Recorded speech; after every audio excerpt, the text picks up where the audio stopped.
Hello प्यारे साथियों, नमस्कार। आप सभी का स्वागत किया जाता है हमारे कृष्णा क्लासेज में। जैसे आप सभी को पता है, जो आपका सीईटी का पेपर है ना, वो होने वाला है जल्द ही। आपका लास्ट 2 दिन बचे हैं और आज के हम राजस्थान जीके के टॉप महत्वपूर्ण जीके के बारे में चर्चा करेंगे।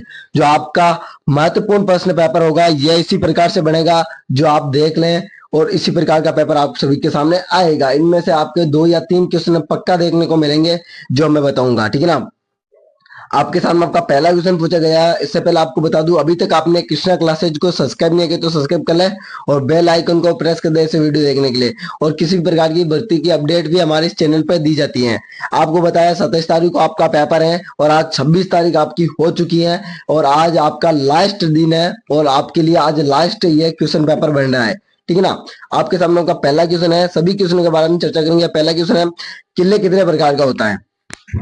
ऑप्शन नंबर ए है 5 प्रकार का, ऑप्शन नंबर बी है 4 प्रकार के, ऑप्शन नंबर सी है 6 प्रकार के, ऑप्शन नंबर डी आपका 7 प्रकार के। किले किले कितने प्रकार के होते हैं भाई? आपके किले कितने प्रकार के होते हैं? सभी को बताना है, सभी को आंसर देना है। किले कितने प्रकार के होते हैं? किला है ना, ज्यादातर 4 प्रकार का होता है। 4 प्रकार का, पर अलग अलग टाइम अलग अलग जो है परिभाषा दी गई है। कौटिल्य के द्वारा जो है 4 प्रकार का दिया गया है और मनुस्मृति में 9 प्रकार का दिया गया है। मनुस्मृति में कितना?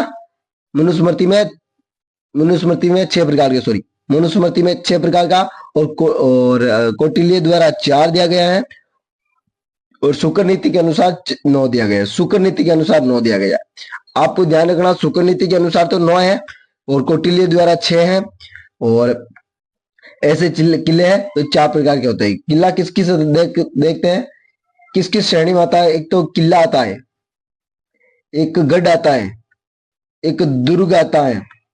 ठीक है ना। एक किला, एक गढ़, एक दुर्ग, ये 3 आते हैं ज्यादातर तो। ठीक है ना। उसके बाद में गडेरिया वगैरह आ जाते हैं ना, छोटा मोटे, और उसको गुड, उसको बेस्ट, उसको और बेस्ट कहा जाता है। ठीक है ना, वेरी बेस्ट। किला ज्यादातर आपका 4 प्रकार का ही होते हैं। आपके सामने आपका दूसरा क्वेश्चन है। मैंने अलग अलग प्रकार बता दिए हैं।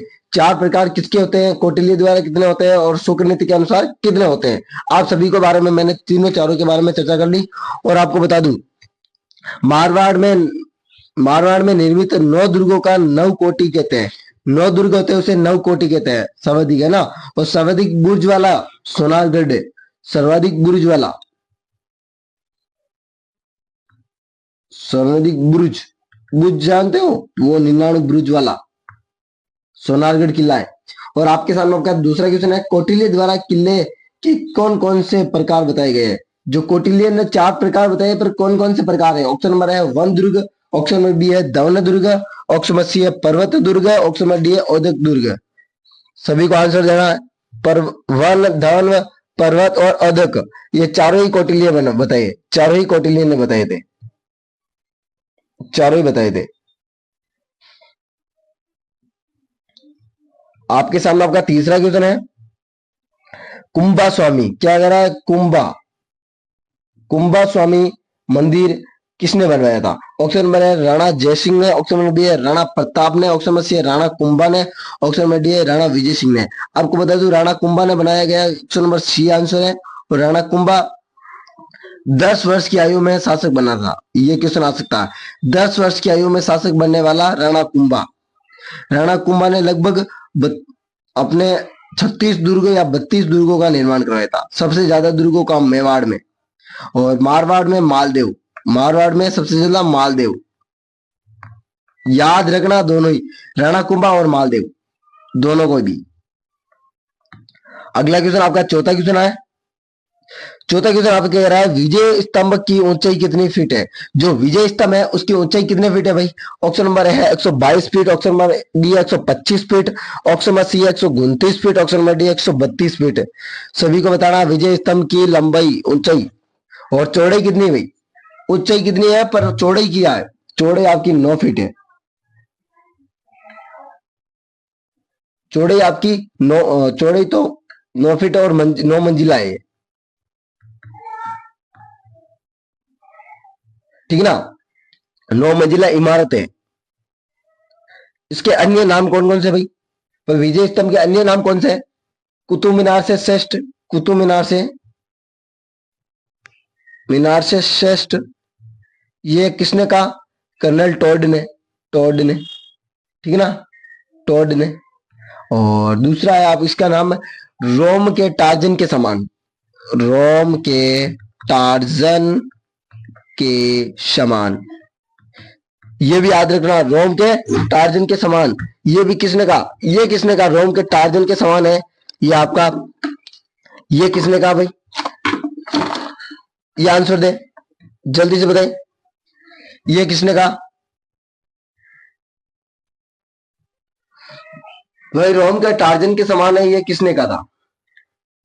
जल्दी बताइए। रोम के टार्जन से समान है, ये फर्ग्यूस ने कहा था, ठीक है ना। अगला है, इसका अगला नाम क्या है? हिंदू प्रतिमा शास्त्र की अनुपनिधि, हिंदू प्रतिमा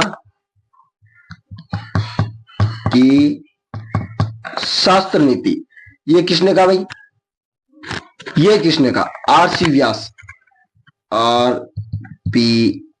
व्यास, ठीक ना। ये तीन है, ये बन गए। और आपका है लोक जीवन का रंगमंच, गोपीनाथ शर्मा ने कहा था। विजय विष्णु ध्वज, ये उपेंद्र नाथ डे ने कहा था। विष्णु ध्वज, ये याद रखना, विष्णु ध्वज किसने कहा था? विष्णु ध्वज, उपेंद्र नाथ डे।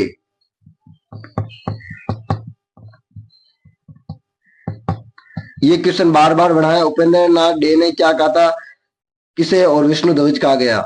ये आपको विजय स्तंभ को विष्णु ध्वज कहा गया। विजय स्तंभ की 9 मंजिल इमारत है, 122 फीट है, 9 मंजिल इमारत 122 फीट है।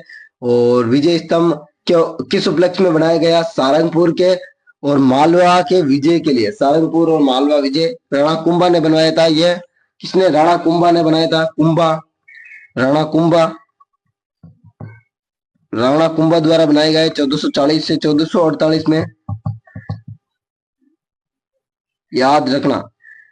चलो हम चलते हैं अगले क्वेश्चन की ओर। इसमें से क्वेश्चन बढ़ सकते थे, इसलिए मैंने इसको बताया था। जैन धर्म में कुल कितने तीर्थ हुए थे? जो जैन धर्म है उसमें कुल कितने तीर्थ हुए थे? ऑप्शन नंबर है 22, ऑप्शन नंबर बी है 24, ऑप्शन नंबर सी है 29, ऑप्शन नंबर डी है 32। ये जैन धर्म को मैं बता दूं, महावीर स्वामी थे जो 24वें जैन तीर्थ थे। 24वें महावीर स्वामी, आपको याद रखना, 24वें जैन तीर्थ के अधिकारी थे महावीर स्वामी। महावीर स्वामी जो आपके 24 तीर्थ हुए थे, 24 तीर्थ, ठीक है ना। अंतिम में थे महावीर स्वामी। अगला क्वेश्चन आपका छठा क्वेश्चन है,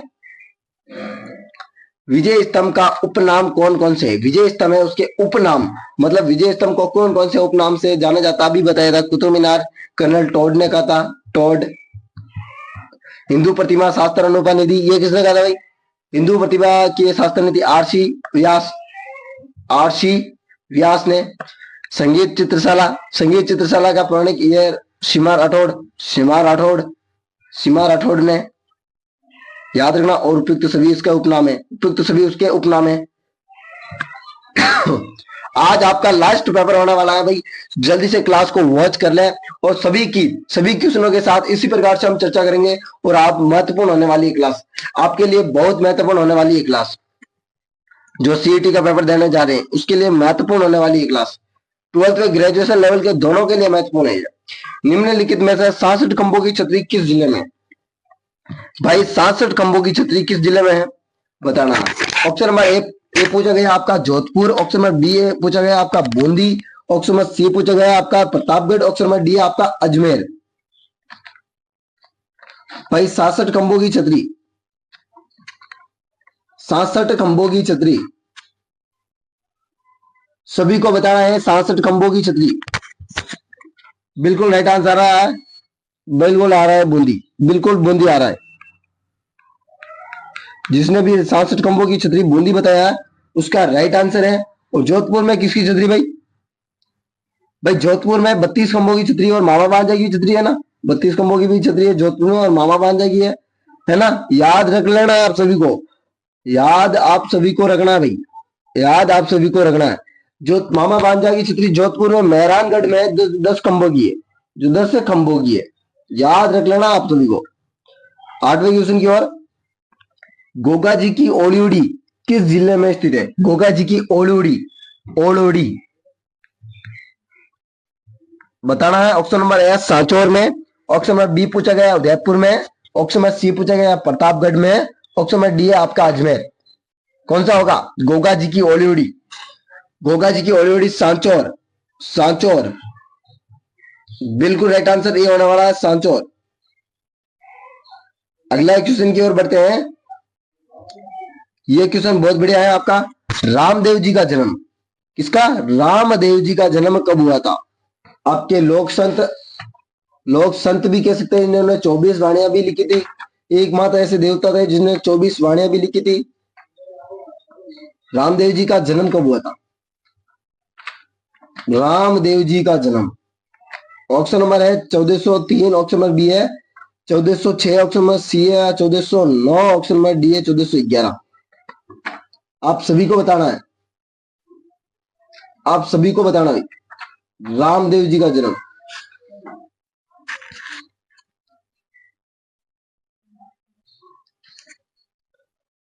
जल्दी से बताया भाई, रामदेव जी का जन्म कब हुआ था? 1409 बिल्कुल राइट आंसर अगर आ गया 1409 रामदेव जी का जन्म।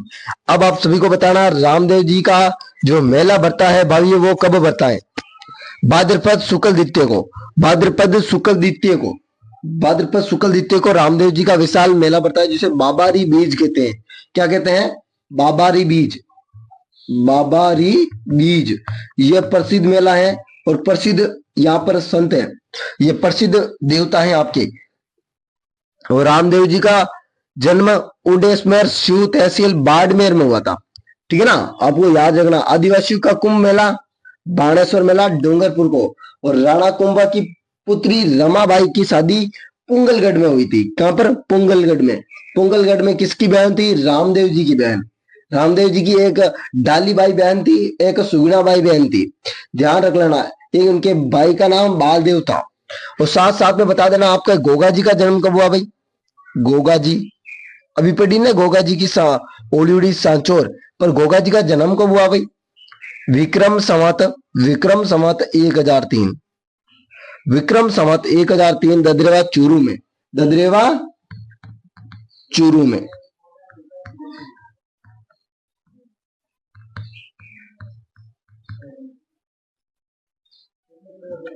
विक्रम संवत ददरेवा चूरू में।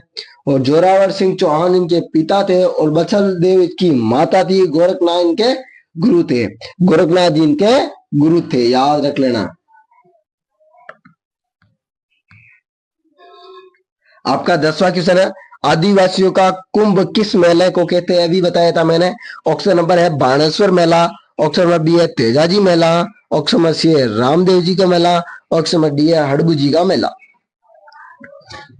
आदिवासियों का कुंभ आपका बाणेश्वर मेला, ऑप्शन नंबर ए बिल्कुल राइट आंसर होगा। आपको क्वेश्चन में जितना पूछा जाए उतना ही जवाब देना है, अनावश्यक जवाब नहीं देना है। 11वां क्वेश्चन है, निम्नलिखित में से किसका चित्र कपड़े पर नहीं किया जाता? अब आपको किसका चित्र कपड़े पर नहीं किया जाता इसका उत्तर देना, ना कि उसके कपड़े कौन सा है, ना कि कपड़ा कौन सा है। पहला है फड़, दूसरा है पन्ने, दूसरे पिछवाई, चौथा है इसमें से कोई नहीं। आपका पन्ने का चित्र है ना, इसमें नहीं कोरा जाता। आप सभी को बता, पन्ने तो एक खाली पेपर होते हैं, उसमें कैसे कुछ कर सकते हैं, है ना, चित्र लिख सकते हैं कपड़े पर। इसमें लिखा हुआ कि नहीं। फड़ होता है, पिछवाई होती है, पिछवाई होते हैं जो श्री कृष्ण से संबंधित है। फड़ है जो लोक देवता पाबू जी, अड़बू जी, रामदेव जी, देवनारायण जी से संबंधित है। फड़, फड़ परिवार के लिए जोशी परिवार है, जोशी, याद रख लेना। जोशी परिवार फड़ कला का प्रसिद्ध है।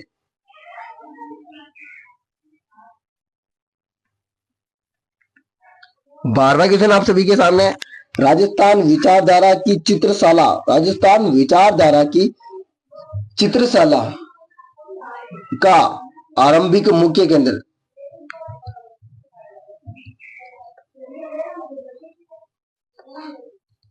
आरंभिक मुख्य केंद्र कौन सा भाई? पहला है जयपुर, दूसरा है बीकानेर, तीसरा है बूंदी, चौथा है उदयपुर। कौन सा होगा आपका? बूंदी होगा, बूंदी। क्या होगा? बूंदी, बूंदी आपका राइट आंसर होगा। बूंदी आपका राइट आंसर होगा भाई। अगला क्वेश्चन 13वां क्वेश्चन है। अगला क्वेश्चन आप सभी का 13वां क्वेश्चन है। पशु पक्षियों के चित्र, क्या पशु पक्षियों के चित्र किस शैली में मिलते हैं? पशु पक्षियों के चित्र किस शैली में मिलते हैं? जयपुर शैली, बीकानेर शैली, बूंदी शैली और उदयपुर शैली। आप सभी को इनका आंसर देना। 13वें क्वेश्चन का आंसर आप सभी को देना भाई। ये आपका टेस्ट है, ये आपका टेस्ट है, तो एक दो क्वेश्चन तो आपसे ही पूछे जाएंगे। आपके सामने आपका 14वां क्वेश्चन, आपके सामने आपका 14वां क्वेश्चन है। मरते समय मुंह में शराब डाली जाती है किस जाति द्वारा? मरते समय मुंह में शराब डालना किस जाति द्वारा? सभी को राइट आंसर देना है। मरते समय किस जाति के द्वारा मुंह में शराब डाली जाती है? शराब। वैसे शराब पीना हानिकारक होता है, पर मरते समय भी उसके मुंह में डाली जाती है, कौन सी जाति है? शराब में कौन सा होता है भाई? अम्ल, निकोडीन, निकोडीन, ठीक है ना। आपके ऑप्शन नंबर कंजर जाति, दूसरी है भील, तीसरी है ग्रासिया, चौथी है गुजर। गुजर तो हो ही नहीं सकती है, भील भी हो ही नहीं सकती है, ग्रासिया नहीं, आपका राइट आंसर कंजर है। चक्री नृत्य भी कंजर जाति द्वारा करता है। चरी नृत्य गुजर, चक्री तो यह और चरी गुजर, चरी, चरी नृत्य गुजर।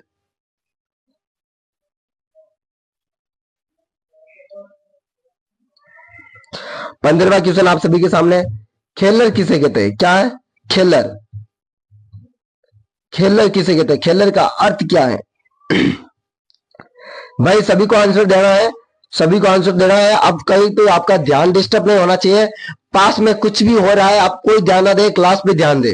क्लास पे जो भी पूछा गया है उसका आंसर जल्दी जल्दी से कमेंट करें, जल्दी जल्दी से, जितने जल्दी हो सके आप आंसर दे, तो आपको पता चल जाएगा कि आपका कितने क्वेश्चन राइट हो रहे हैं। और एंड में सभी को बताना है कि सर मेरे इतने क्वेश्चन राइट हुए थे, सर मेरे इतने क्वेश्चन से राइट हुए थे। पहला 15 क्वेश्चन आप सभी के सामने। खेलर किसे कहते हैं? अवस्थित घर को। अवस्थित मतलब व्यवस्थित घर नहीं, व्यवस्थित घर नहीं। दूसरा है स्थित घर, मतलब एक ही जगह, एक ही जगह। तीसरा है बांस की झोपड़ी, झोपड़ी। चौथा है झोपड़ी, झाड़ियों की झोपड़ी, मतलब कांटे की झोपड़ी। जो आपका राइट आंसर खेलर का है बांस की झोपड़ियों से, बांस की झोपड़ियों से, झोपड़ी। याद रख लेना, बांस की झोपड़ी खेलर कहती है, बांस की झोपड़ी खेलर कहा जाता है, याद रख लेना। आप सभी के सामने छठा क्वेश्चन है। केशव दास का जन्म कब हुआ? केशव दास, केशव दास का जन्म कब हुआ भाई? पहला ऑप्शन है 1623, ऑप्शन नंबर बी है 1629, ऑप्शन नंबर सी है 1635, ऑप्शन नंबर डी है 1640। बताए भाई, सभी को बताना है। 1629।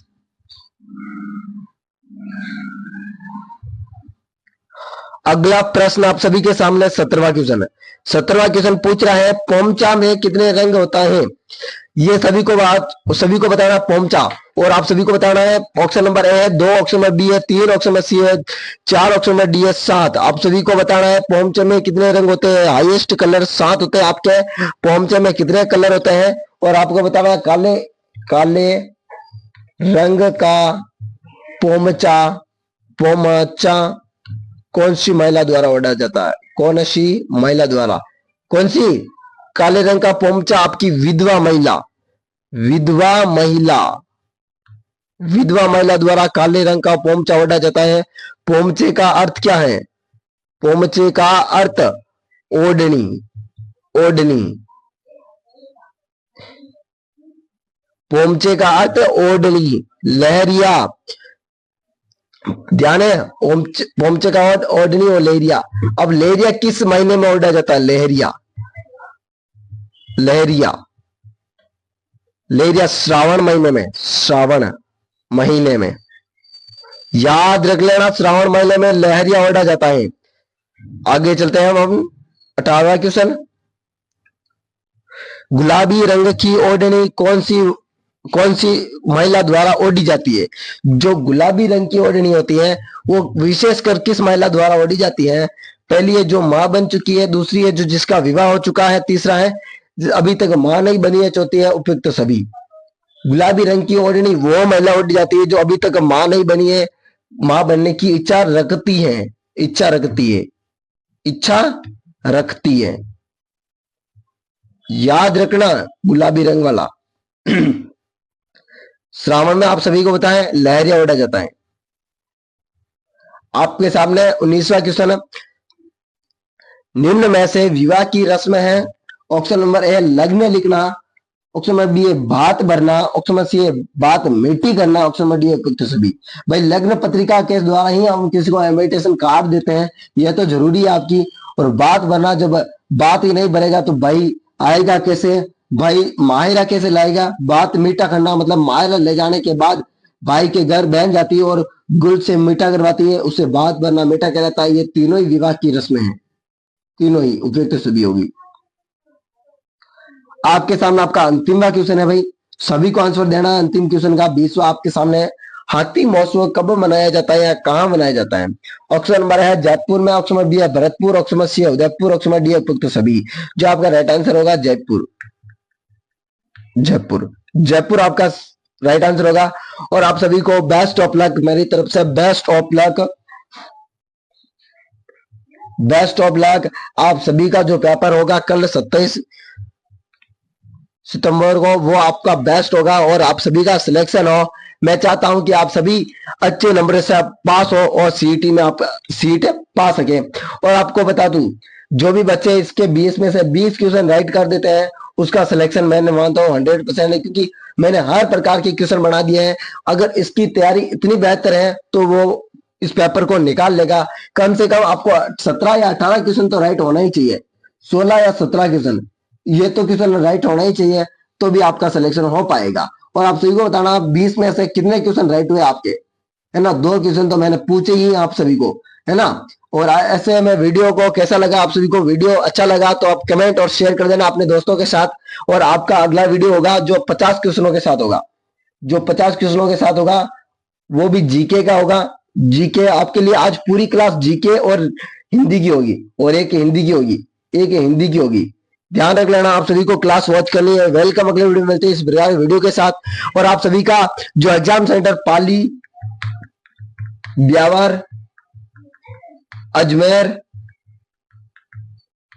नागौर, इन 4 जिलों के आसपास आया है तो हमें बता सकते हैं, किसी प्रकार की जानकारी चाहिए तो मैं दे दूंगा, क्योंकि हम रहते हैं ब्यावर में और तीनों जिलों के बारे में जानकारी रखते हैं। और आसींद भीलवाड़ा कहीं पर भी हो आप मुझे बता देना, आपके जितनी हेल्प हो सकेगी हम करेंगे। वेलकम, अगले वीडियो में मिलेंगे फिर से इसी प्रकार की जीके के साथ। और चैनल को सब्सक्राइब कर देना, बेल आइकन कर देना और वीडियो को लाइक जरूर कर देना। वेलकम।